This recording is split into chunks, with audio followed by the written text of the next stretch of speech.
Okay, so I finished the tile, finished the grout. I'm going to be putting the toilet back today. See, we've got our lovely little spot there. Oh, it's taped up, but there's our toilet. I had it on the back porch. I was one of those people for a couple of days with the toilet on the porch. Anyway, I was going to just use a spacer and a wax ring. Spacer. Wax ring, right? Okay, so in total, it was probably $7-8 for the two of those things. Then for $10, I found this perfect seal, okay? And what's awesome about that to me is the wax ring is built inside, okay? So that is going to be, the wax is in the inside, right?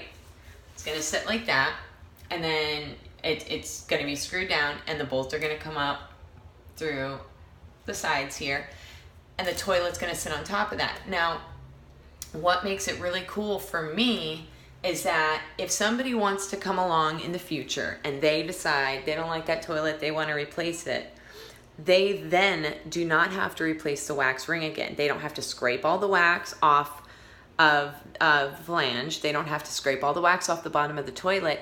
They simply take up this toilet and put their new one down. No messing with wax. I cannot tell you how many times I have been scraping the wax off of everything and just thinking, ugh, because it's gross and it's messy. It's super, super messy. That's the biggest deal. And you got to scrape it not only off the flange, you've got to scrape it off the bottom of the toilet too. And a lot of people are tempted to skip that step and leave it on the bottom of the toilet and just throw the new wax ring and be done with it. And because some toilets are on, I guess, the heavier side, this one is nothing. But yeah, I'm pretty stoked about this. And the next people who live here, which will be relatively soon, it'll be this year sometime, I'm going to let them know that if they decide they want to change that toilet, they do not have to replace that wax ring. So I'm excited about that.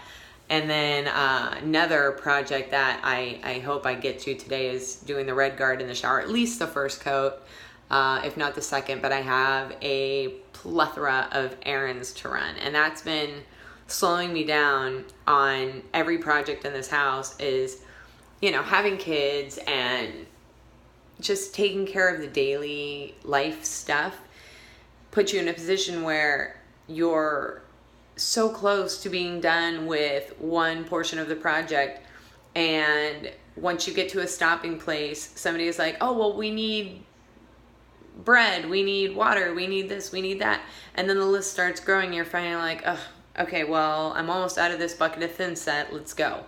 And as soon as the bucket's empty, instead of mixing up another batch, because I work with small batches of thin set for the simple reason that I have children and I know they're going to interrupt me and I don't want to be throwing it out. And I recommend that to a lot of people, unless you are on a job site and you've got the time and that nothing's going to stand in your way.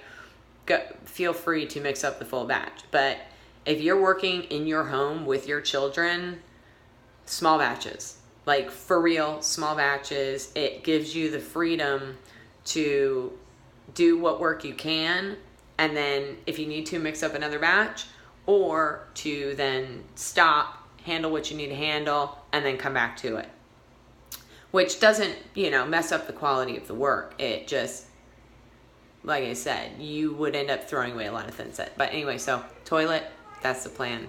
See ya.